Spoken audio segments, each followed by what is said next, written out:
Les recuerdo que después de esta mesa va a haber una pequeña merienda, unas medialunas, un café como para recargar las pilas, y tenemos el cierre con la rectora de la UNLA, Ana Jaramillo, y Adolfo Pérez Esquivel, que nos va a acompañar.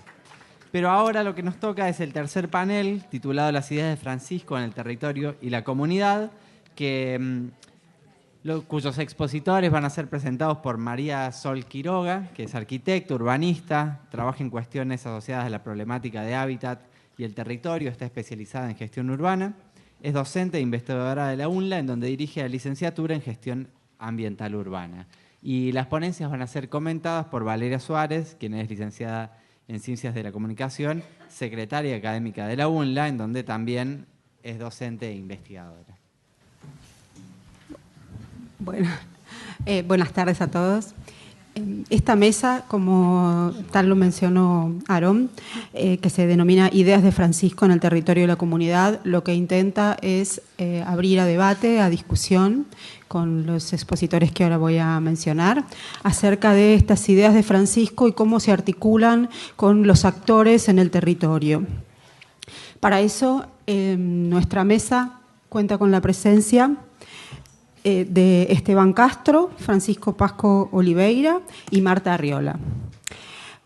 Esteban Castro es conocido como el Gringo, es secretario general de la Confederación de Trabajadores de la Economía Popular e integrante de la Mesa Nacional del Movimiento Evita, es militante desde hace más de 30 años.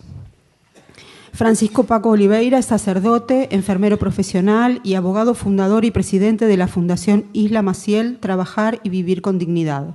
Trabaja como párroco hace 12 años, coordina comedores comunitarios, organiza cooperativas de trabajo, realiza operativos de salud y trabajo preventivo con grupos de adolescentes, ha construido numerosos espacios destinados a actividades con la comunidad. Y Marta Arriola es docente, educadora popular, militante social y política, paleontóloga y psicóloga social.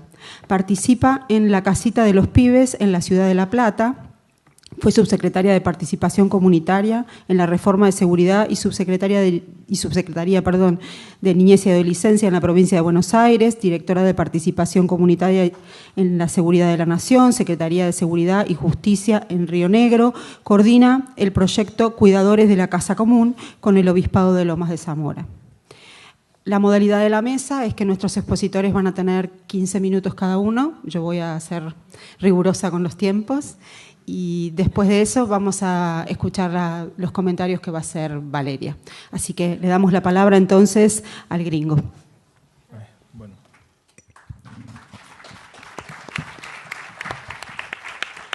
Bueno, muchas gracias, compañeras y compañeros. Bueno, yo empezaría comentándoles que me tocó ir al primer encuentro de movimientos populares que se hizo en el Vaticano. Y cuando tuvimos un encuentro con mucho debate, mucha discusión, sobre todo, había compañeros de casi todos los países. Hubo un debate profundo sobre la situación de los sectores populares, de los movimientos populares, del trabajo, de la producción, de todos los problemas que tenemos a nivel mundial. Y después hubo un momento donde incluso fuimos con un carro de cartoneros, entramos al Vaticano con ese carro. La seguridad no sabía qué hacer, si tirarnos una manta para tapar el carro, no sabían qué hacer, y estuvimos ahí. Después nos tocó escuchar las palabras del Papa. Y bueno, el discurso fue conmovedor, fue un discurso que yo particularmente no tenía pensado que iba a ser así, pensé que iba a ser bastante más moderado. Nosotros hace muchos años que venimos peleando por el problema que genera este sistema capitalista, que avanza en la concentración económica, avanza en la tecnología y expulsa sistemáticamente trabajadores de la producción y del trabajo formal. y tenemos una estrategia como parte de la Confederación de Trabajadores de la Economía Popular, que es pelear por los derechos que van quedando afuera. En el discurso entró todo ese planteo por parte del Papa. Se profundizó a tal punto que dijo que era imprescindible en muchos países una reforma agraria. Imagínense, estaban los compañeros de la vía campesina, no paraban de aplaudir, digamos, cuando escucharon eso. Había muchos sectores no católicos y sectores militantes populares de izquierda que me parece que no podían creer lo que estaban escuchando. Y lo que más después haciendo una reflexión con otros compañeros, lo que más nos impresionó es cómo está todo el tiempo ese discurso planteando la integralidad, digamos, una visión integral de lo que nos pasa. Nosotros como movimientos populares, incluso la mayoría de los sindicatos, peleamos por lo más cercano que tenemos, por reivindicaciones concretas, es decir, damos fuertemente la lucha gremial. Eso tiene un límite, ¿no? Porque, fíjense, digamos, les doy algunos ejemplos, hemos peleado por aumento salarial todo este año y medio y hemos peleado históricamente por aumento salarial y, sin embargo, el proceso de concentración económica, descentralización política de los grandes monopolios que manejan el mundo, siempre nos dejan afuera, digamos. Yo siempre hablo con los compañeros nuestros que son los trabajadores más humildes de la patria. Nosotros dimos una pelea por el salario social complementario, que después, si tengo tiempo, lo explico un poquito mejor. Y a los 3 días la inflación nos comía lo que peleábamos. Entonces, si no tenemos una mirada integral, la discusión se hace muy cuesta arriba. Y ese es uno de los problemas que yo siempre planteo que tenemos como movimiento obrero y popular o un movimiento de los trabajadores. Entonces, tenemos que construir una alternativa política desde el punto de vista de los trabajadores que le ponga freno y que además supere la idea de que la única forma posible de vivir es adorando, como dice Francisco, al Dios dinero. Después hay una cuestión que voy a tocar, algún temita personal también. Yo no fui católico toda la vida, o por lo menos no me reconocí creyente toda la vida, aunque quizás lo era, o por lo menos algunos compañeros que eran curas decían que sí. Yo tenía como una negación, hasta que se enfermó el comandante Chávez. Y la mayoría de los venezolanos, muchos de ellos que se hicieron católicos gracias a Chávez, empezaron a pedir que recemos por la vida del comandante. Salí a buscar cómo rezar, empecé a pedir por su salud. Por supuesto, todos sabemos que el comandante se murió, o lo mataron, digamos, eso es toda una cosa que ya investigaremos cuando triunfemos.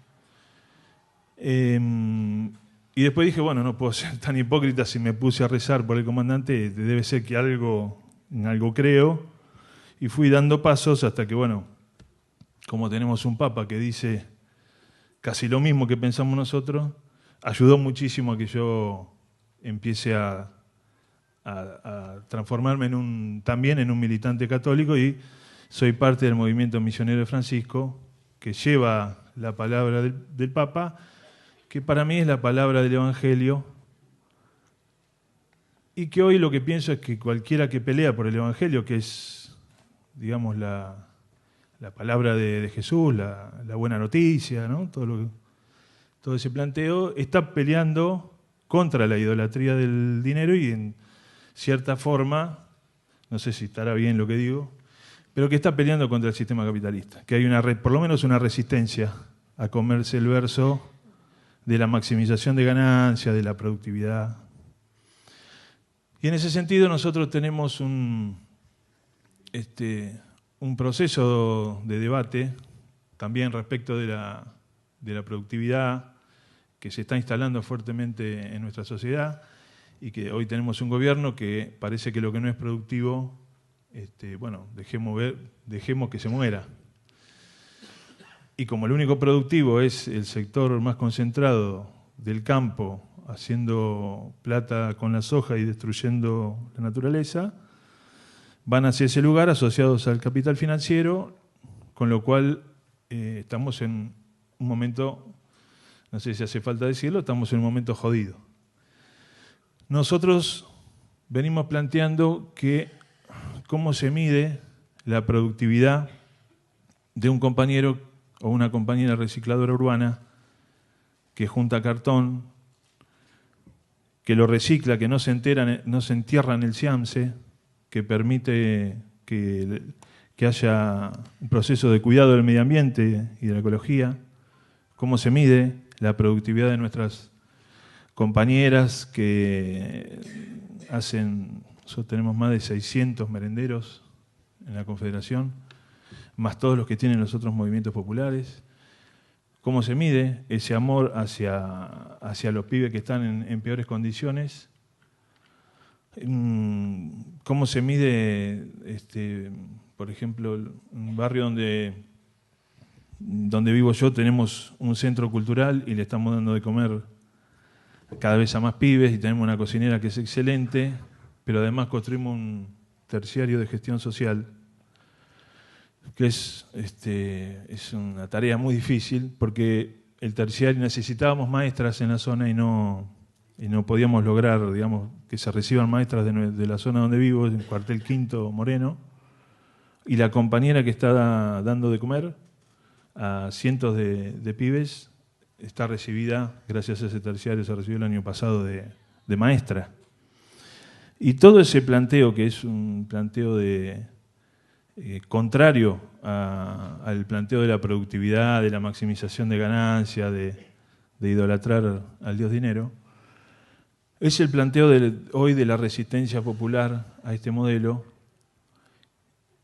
Y estamos a un paso, digamos, bueno, por lo menos es la idea esperanzadora que tengo, estamos a un paso por todo el proceso de unidad que se está gestando dentro de lo que es el movimiento obrero y el movimiento popular, o lo que llamamos el movimiento de trabajadores en general. Estamos a un paso de empezar a discutir, o ya lo estamos discutiendo, cómo construir una alternativa política a los trabajadores que tenga como eje central la economía al servicio de los seres humanos.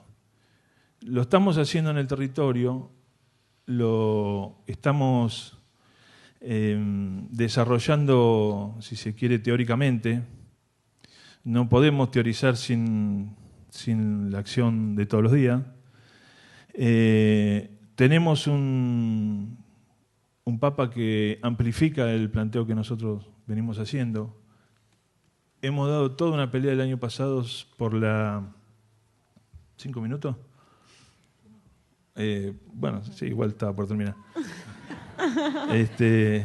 Si me aprietan. Soy mala hoy, me toca hacer de mala. Sí. No. La pelea que fuimos dando por la ley de emergencia social, les cuento ya para terminar. Nosotros definimos entre Misionero de Francisco y la CETEP en una mesa de discusión.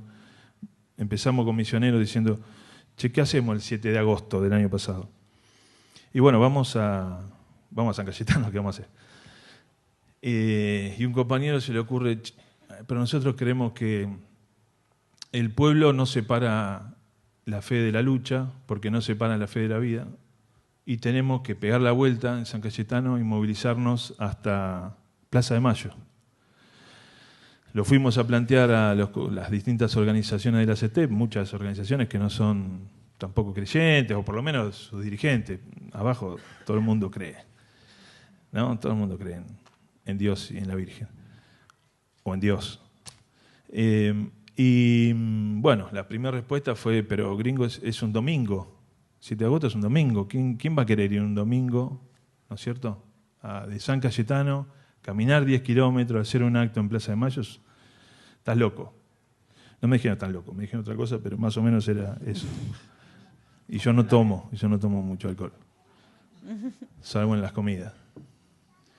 Y bueno, seguimos discutiendo. Le digo, bueno, hagamos una cosa, discutamos con los compañeros a ver qué pasa. Empecemos a indagar, porque a mí me parece una muy buena idea. Es cierto que un domingo jodido hubiera sido mejor un lunes, y aparte arma mucho más lío un día laboral.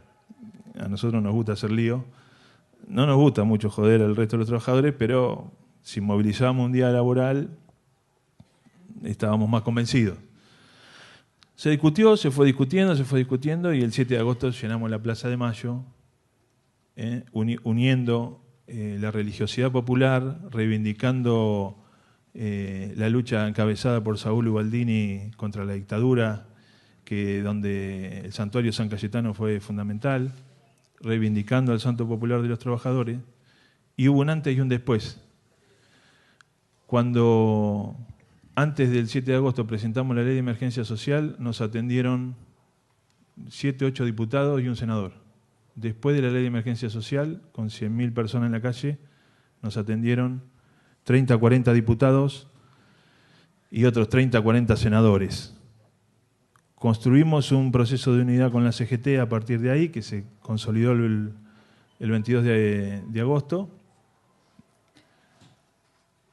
Fuimos caminando un proceso por lo menos de unidad con respecto a la ley de emergencia social, de los trabajadores que estaban en peores condiciones. Y el 18 de noviembre hicimos una movilización de más de 150.000 trabajadores entre movimientos populares y organizaciones gremiales. Con lo cual nos sentamos de vuelta con el gobierno y le dijimos, bueno, mirá, le dijimos a la ministra, Carolina Stanley, mirá, nosotros ya hablamos con todos, ya tenemos media sanción del Senado. Ustedes están diciendo que es imposible generar 2 millones de puestos de trabajo y un montón de barbaridades que nunca se pusieron a leer la ley. Nadie de Cambiemos nos atendió. Nosotros nos vamos a comer un asado, una vaquita, el 24 de diciembre en Puente Porredón y otra el 31 de diciembre. Así que fíjense lo que quieren hacer. Nos sentaron con los diputados de Cambiemos y la ley salió votada, ¿no? Casi por unanimidad, creo que hubo 1 o 2 fachos que no la votaron. Entonces, para relacionar el planteo de Francisco reivindicando a los trabajadores más humildes, los trabajadores que hasta ahora no nos consideraban parte de la clase trabajadora, o por lo menos en su totalidad, empezaron a considerarlo, y nosotros que no nos la creemos para nada, pero que sí creemos que Francisco nos está ayudando a construir el proceso de unidad necesario para darle la pelea a cualquier proyecto neoliberal en cualquier parte del mundo. Muchas gracias.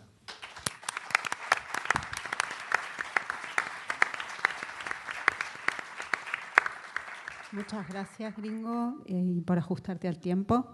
Le vamos a dar la palabra entonces al padre Francisco. Bueno, buenas tardes a todos y a todas. Gracias también por la invitación. Yo voy a tomar alguna cosita de la alegría del Evangelio y de los discursos del Papa Francisco a los movimientos sociales. Quedaría muchísimas cosas, la Laudato Si, por ejemplo, que ni la voy a tocar. Bueno, yo digo que tierra, techo y trabajo es la forma en que Francisco habla del destino universal de los bienes, que está por encima de cualquier propiedad privada, ¿sí? La Iglesia siempre dijo esto, la propiedad privada está por debajo del destino universal de los bienes. Francisco habla tierra, techo y trabajo. La realidad de nuestro mundo sabemos que claramente es lo contrario, ¿no? Y por eso Francisco hace una crítica feroz al capitalismo global que nos gobierna acá en la Argentina y que nos gobierna en el mundo entero, ¿no? Para mí no tiene desperdicio los números 52 al 60 de la alegría del Evangelio, que siempre digo no es la revolución de la alegría, les aviso que es algo totalmente distinto y les invito a que lo lean, no tienen ni que comprarla. ¿sí? Lo buscan en internet, ¿no? Bueno, ahí él habla de que hay ricos cada vez más ricos a costa de pobres cada vez más pobres. Dice que este desequilibrio proviene de ideologías que defienden la autonomía absoluta de los mercados. Cualquier parecido con la realidad es pura coincidencia. La especulación financiera, Levax, ideologías que niegan el derecho de control de los estados, ¿sí? Y añade además que detrás de estas ideologías hay un desprecio, una crítica, un desprecio burlón a la ética, esto para el que no cree en Dios, ¿sí? Y para los que creemos, también hay un desprecio burlón a Dios. Dice, porque tanto la ética como lo que llamamos Dios, ¿sí? Se los ve como una amenaza, ya que relativiza el dinero y el poder que dejan de ser absolutos. Y que, por tanto, el que tiene ética o el que tiene a un Dios presente en su vida va a tener una respuesta que va a estar fuera de esas categorías del mercado donde la propiedad privada está absolutamente por encima de ese destino universal de los bienes. Y entonces tenemos la acumulación, no puede haber tierra para todos, porque si yo, que tengo plata, me puedo comprar más tierra y puedo poner más soja y puedo sacar más árboles, si el campesino se quedó sin tierra es problema de él. Bueno, como consecuencia de este razonar, Francisco acerca un fragmento de un comentario de San Juan Crisóstomo, que es uno de los primeros padres de la Iglesia, a una parábola de Jesús, que es la parábola de el rico y el pobre Lázaro. Yo se las cuento muy cortita. Primero, el rico no tiene nombre en la parábola, ¿sí? El pobre sí tiene nombre, porque para Dios los pobres tienen nombre. El rico comía y dice que el pobre ni siquiera podía agarrar lo que caía de esa mesa, las migajas que caían de esa mesa. Que los dos se mueren, que uno se va al cielo, que es el pobre, que el otro se va al infierno. Fíjense que en ningún momento Jesús dice que el pobre fuera bueno, ni que el rico fuera malo. Lo que está diciendo es que ese rico no fue capaz, ¿sí?, de tener compasión, que es padecer con el otro, padecer con el otro su situación. Igual esto la teología de la liberación lo dice hace mucho tiempo, ¿no? Dice, aunque por hipótesis la coexistencia entre ricos y pobres no fuera fruto de la injusticia, que es fruto de la injusticia, claramente, igual sería un verdadero fracaso, es un verdadero fracaso de la condición humana, ¿sí? La coexistencia entre los ricos y los pobres, entre la isla Maciel y Puerto Madero, es un fracaso realmente de la condición humana. Bueno, y en ese fragmento de San Juan Crisóstomo, el Papa Francisco, en la alegría del Evangelio, dice, no compartir con los pobres los propios bienes es robarles y quitarles la vida. No son nuestros los bienes que tenemos, sino suyos. Traduciendo, ladrones y asesinos. Es decir, hay políticas que roban, hay políticos que son ladrones, hay políticas que matan, hay políticos, sí, que son asesinos. Bueno, frente a este panorama, Francisco, y esto lo habla claramente en los encuentros con los movimientos sociales, con los movimientos populares, que, si no me equivoco, va por el cuarto, ¿no? El primero fue en Norteamérica, 3 nada más, el de Roma, bueno, 3 seguro, ¿sí? El de Bolivia, 2 en Roma. Bien. Y que realmente no tienen desperdicio esos discursos del Papa Francisco a los movimientos sociales. Ahí él dice que el futuro está en manos de los pueblos, ¿sí? Recién estuvimos hablando en la mesa anterior de pueblo, antipueblo, ¿sí? Y les invita a los movimientos sociales, a los cartoneros, a los movimientos de desocupados, a los que no cuentan a los ojos de los hombres, a hacerse cargo del cambio estructural que necesita este mundo. Y dice que no tengan miedo estos movimientos de meterse en las grandes discusiones, que se metan en política con mayúscula, que no caigan en la tentación de convertirse en actores secundarios, que eso es lo que quiere los que nos mandan, ¿no? O peor aún, en administradores de la miseria existente. Francisco está diciendo, en las manos de ustedes está el cambio de este mundo. No está en las manos de los que llevan ahora este mundo, porque está en la realidad, ¿sí?, que están haciendo un mundo para 4 gatos, y muchos que quedan afuera. Y le está diciendo, no se queden solo en la olla popular, no se queden solo en el comedor, peleen, luchen, métanse en política, no sean administradores de miseria, que eso es a lo que quieren muchos reducirle. Yo leí por ahí un artículo de Washington Uranga en página 12, era en noviembre del 2016, donde decía Washington Uranga que Francisco apunta a la centralidad del sujeto popular identificado con los pobres, con los excluidos y marginados, que en ellos y a través de las organizaciones y movimientos populares está el futuro de un cambio que nunca derramará desde arriba. Francisco lo tiene esto bien claro. Desde arriba no se derrama nada, ¿sí? No se derrama nada, porque si alguna vez empiezan a llegar las famosas inversiones, sí, para que derrame de arriba para abajo, tendría que haber alguien que no quiera quedárselo todo en su bolsillo, que es todo lo contrario al sistema en que vivimos, un sistema capitalista basado en la acumulación. Dice Francisco, los pueblos están llamados a organizarse, y en una entrevista que le hizo la República de Roma, en la cual le dicen, no, pero algunos de ustedes le acusan a usted de comunista.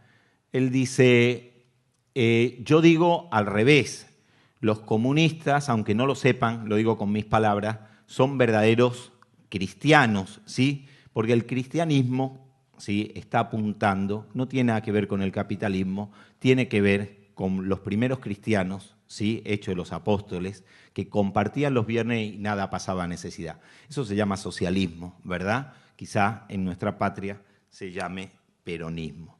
Cristo habló de una sociedad donde los pobres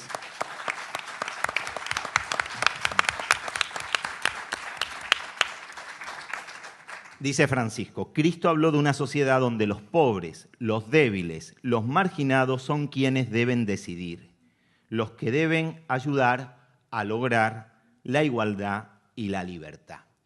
A ver, este pensamiento de Francisco es profundamente evangélico, ¿sí? Es profundamente cristiano.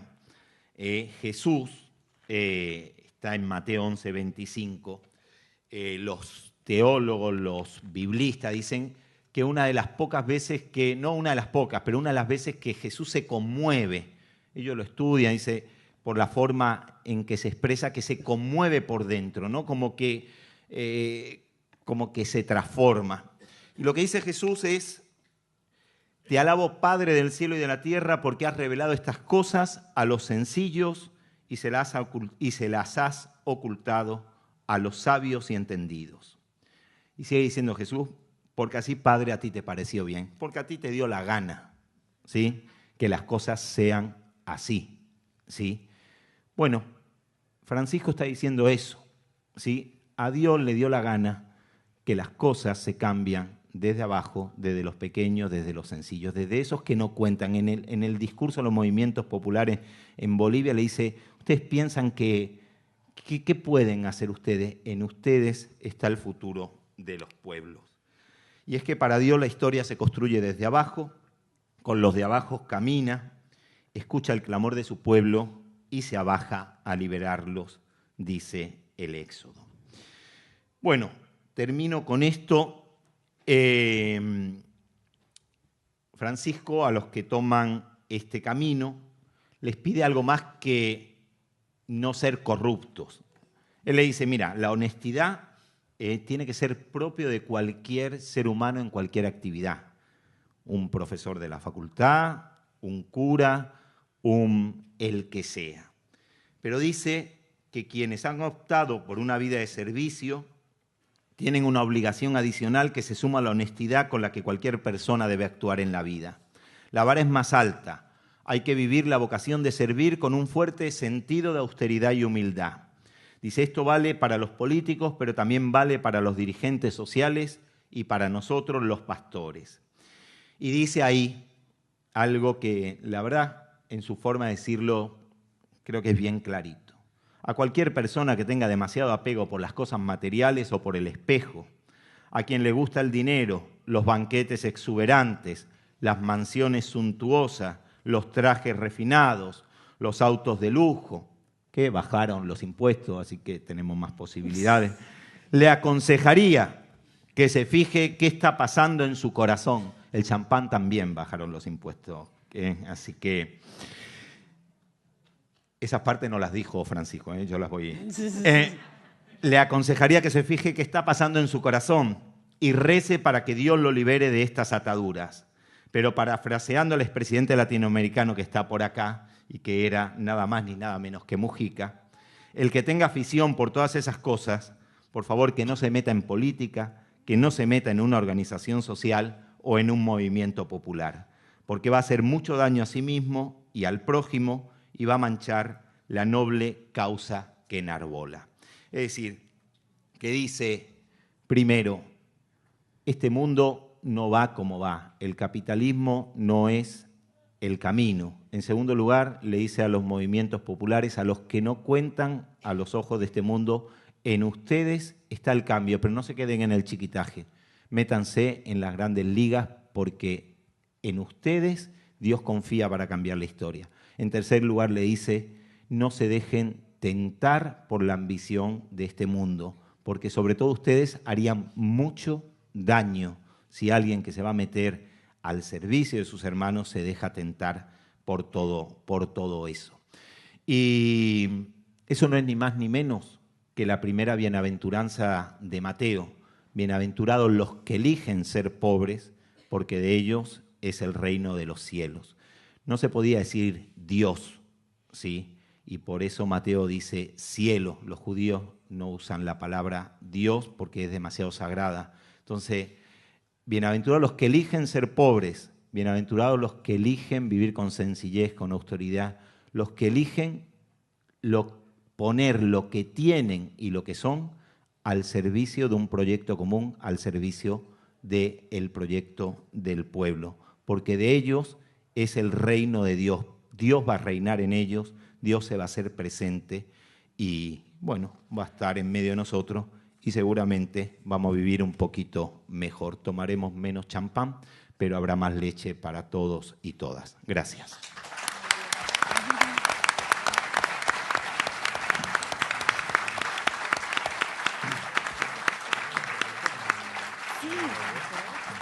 Bueno, agradecemos mucho las palabras de Francisco y le vamos a dar la palabra a la última expositora del panel, a Marta. Gracias. Bueno, buenas tardes. Primero quiero agradecer a la universidad, particularmente a la persona de Nerio, esta oportunidad, este encuentro, esta jugada fuerte que hace la universidad de juntarnos a todos para trabajar y para compartir estos temas.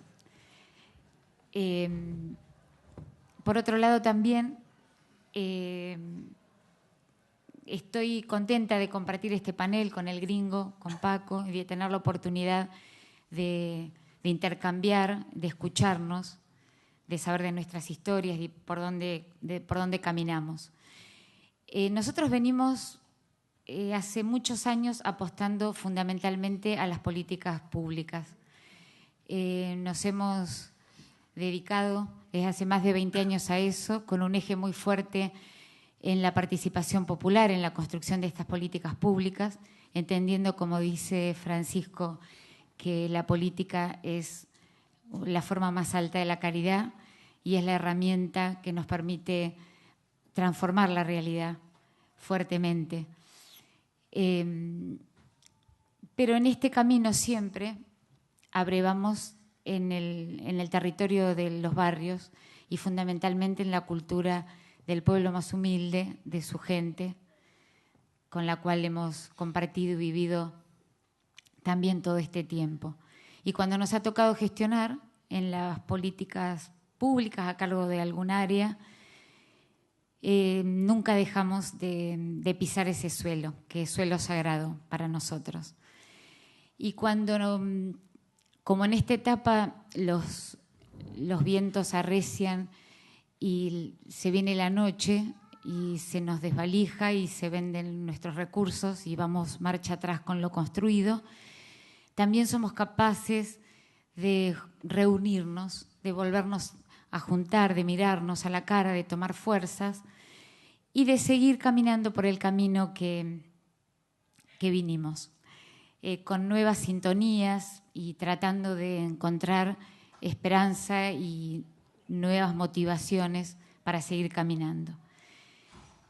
Yo estoy en esta mesa representando un colectivo de organizaciones, de referentes y referentas de distintos lugares del país que nos dimos la tarea de seguir juntándonos, en este caso motivados y motivadas por la situación de vulnerabilidad en la que viven nuestros pibes, gurises, changos, como los llamemos en el territorio amplio de la patria. Y en esa insistencia nos encontramos en el año 2015 con la carta encíclica Laudato Si, recién salida del horno. Nos la comunicó en la ciudad de La Plata Monseñor Jorge Lugones, obispo de Lomas. Nosotros no la habíamos leído, pero la verdad es que nos voló la cabeza como grupo, como espacio, como equipo, y nos hizo pensar y animarnos a diseñar una propuesta en clave de Laudato Si y en relación con este sujeto histórico que para nosotros cobra vital relevancia desde hace mucho tiempo en nuestra patria y en América Latina, que son los jóvenes, los pibes. Y bueno, ahí nos quedamos pensando. Yo creo que esa noche, por un lado, nos conmovió la ternura de San Francisco de Asís, con el que en nuestros años más jóvenes supimos sentir fuerte convocatoria a seguir su estilo, su modelo, su vida, y también el rigor jesuítico y la propuesta de entrarle por un camino que insistiera en el método, que es algo que a nosotros siempre nos come un poco la cabeza, porque pensamos que muchas veces no encontramos todavía la vuelta en las políticas públicas porque nos falta camino en encontrar esa construcción conjunta y que sea eficaz y certera en el método. Muchas cosas nos impactaron de Laudato Si, pero si hay una piedra basal es dentro del capítulo, el primer capítulo donde se describe la situación de nuestra casa común, el punto que habla específicamente de la inequidad planetaria, donde él sintetiza maravillosamente esta posición, esta tercera posición en relación a los problemas del ambiente o de lo que nos pasa en la casa común. Y él dice: un verdadero planteo ecológico se convierte siempre en un planteo social, que debe integrar la justicia en las discusiones sobre el ambiente, para escuchar tanto el clamor de la tierra como el clamor de los pobres. Y alerta acerca de que los principales sufrimientos de la degradación de nuestra casa común la sufren los más débiles, los que menos tienen, y que no se mira desde ahí el problema. Se lo mira a veces hasta como un daño colateral o como para terminar de redondear alguna propuesta, pero no se lo mira desde la perspectiva de los pobres, de los excluidos, de los más débiles. Entonces, Cuidadores de la Casa Común intenta posicionarse desde esa perspectiva, desde ese desafío, de mirar desde ahí y de mirar desde este sujeto histórico, este sujeto doliente y sufriente que son nuestros pibes. ¿Y qué es Cuidadores de la Casa Común? Es una estrategia, es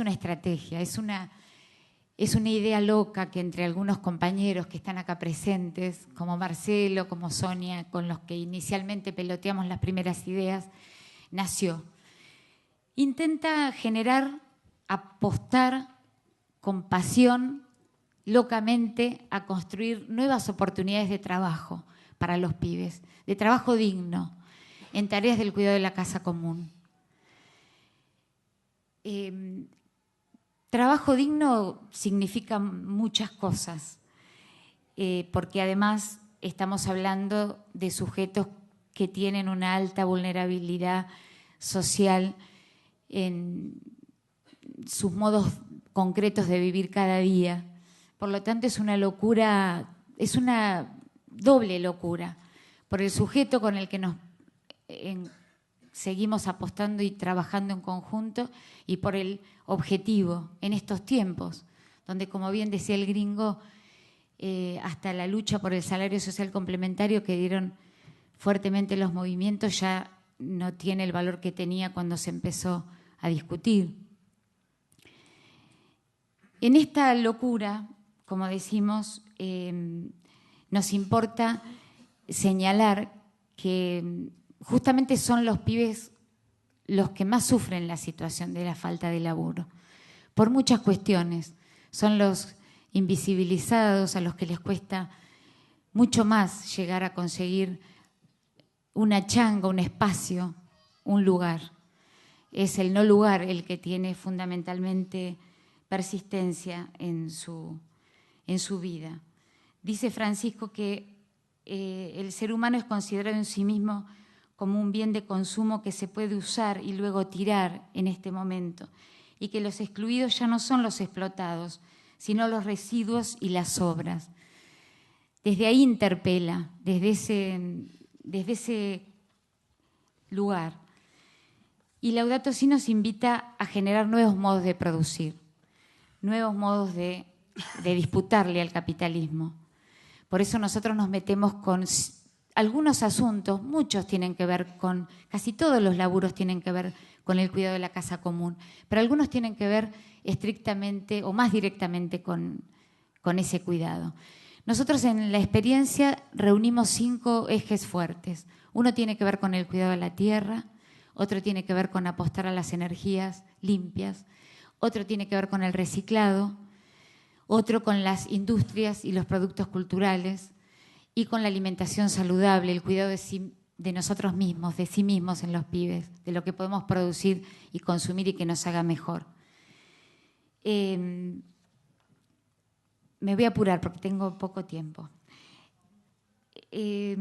Cuando hablamos de los pibes, queremos también decirles que en nuestra cotidianidad, en el modo en el que nosotros nos relacionamos con ellos, están sus nombres siempre presentes. Es decir, más allá que nuestra apuesta es una red nacional y que hoy está en Clorinda, Formosa, que están las compañeras aquí presentes, está en Chaco empezando a nacer también, está en San Luis, que por allí está también Iris, está en Entre Ríos, acá está el secretario de Economía Social de la provincia, que en Entre Ríos la han tomado como herramienta de política pública hoy y está desparramada en todo el territorio, en 7 localidades.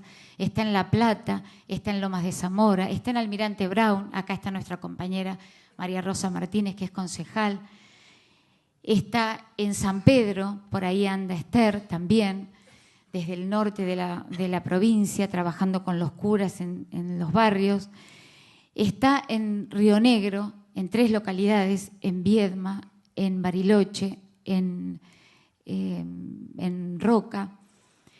Está en Cava, empezando una hermosa experiencia con jóvenes de una escuela de reingreso que miraron al riachuelo y que quieren hacer un laburo espectacular y ojalá nos salga.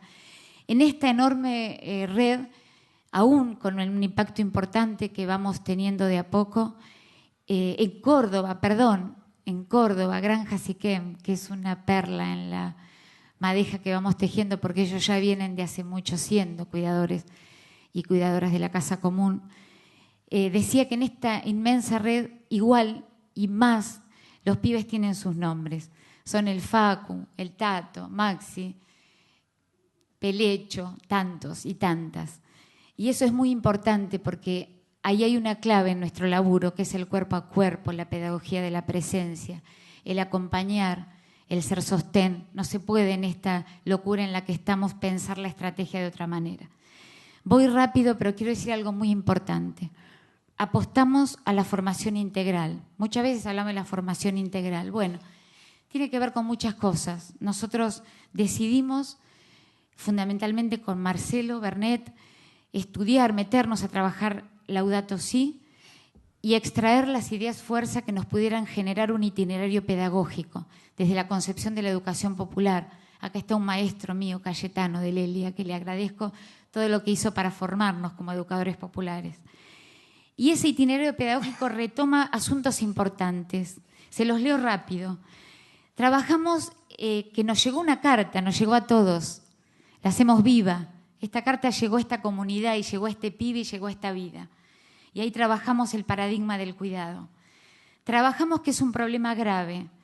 Hablamos de las 7 plagas del modelo de las ganancias a cualquier costo, que son los 7 puntos que en el capítulo primero bellísimamente y profundamente trabaja Laudato Si. Trabajamos el lenguaje de la sabiduría, los saberes ancestrales, la riqueza que las religiones traen a pensar el tema. Trabajamos que es tan grande el desafío que tenemos por delante que necesitamos ayudas milagrosas, todas las ayudas. Nos metemos con la devoción popular, con la piedad popular de los pibes, con el gauchito Gil, nos metemos con la sabiduría que hay detrás de la devoción de nuestros pibes. Nos metemos con los líderes, con Luis Cosita Romero allá en Paraná, que es pescador artesanal, que él es un cuidador de la casa común y trata de transmitir y de comunicar lo que ha vivido. Nos metemos con el cura Brochero, con los santos y santas de nuestro pueblo y llegamos también a San Francisco y buscamos las similitudes, que hay un montón, Nos atrevemos con eso, que es osado. Trabajamos Hermanita Madre Tierra, porque Madre, la Pachamama que gobierna y sustenta, las 3 Marías en América, la Guadalupe, Juan Diego, Nuestra Señora de Copacabana, Itatí, las madres y abuelas de la Plaza de Mayo, las mujeres del desierto de Atacama, las madres de migrantes. ¿Por qué hermana? Porque somos tierra que anda, tenemos origen común, somos todos hermanos, construimos fraternidad. Y vamos haciéndonos, junto con los pibes, cuidadores de la casa común. Cuando elaboramos la huerta con ellos, cuando nos animamos a discutir algunas cosas, cuando armamos como Carlitos, que trajo su calefón solar y que está ahí expuesto en el stand, cuando aprendemos de sus vidas, cuando nos dejamos educar. Y por último, armamos una estrategia de conversar estos temas, como estamos haciendo hoy. El desafío es muy grande, por lo tanto, armamos conversatorios, intentamos armarlos, juntar actores, gente que sabe mucho, como María Elena Sacagnini, que está acá, que es una ecóloga extraordinaria, o como Cristina Magnano, en Resistencia, gente que sabe de los temas ambientales y los cruza y nos ayuda a mirar las problemáticas ambientales y a identificar los laburos, los nichos nuevos, y a seducir y a comprometer y a traer actores que nos ayuden a construir, a hacer viable esta utopía del trabajo digno para nuestros pibes. Este es nuestro proyecto y los invitamos a todos y a todas también en esta tarde a construirlo. Muchas gracias.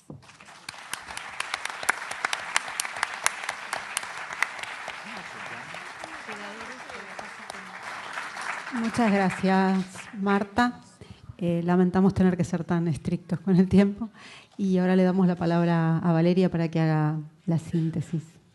Muchas gracias.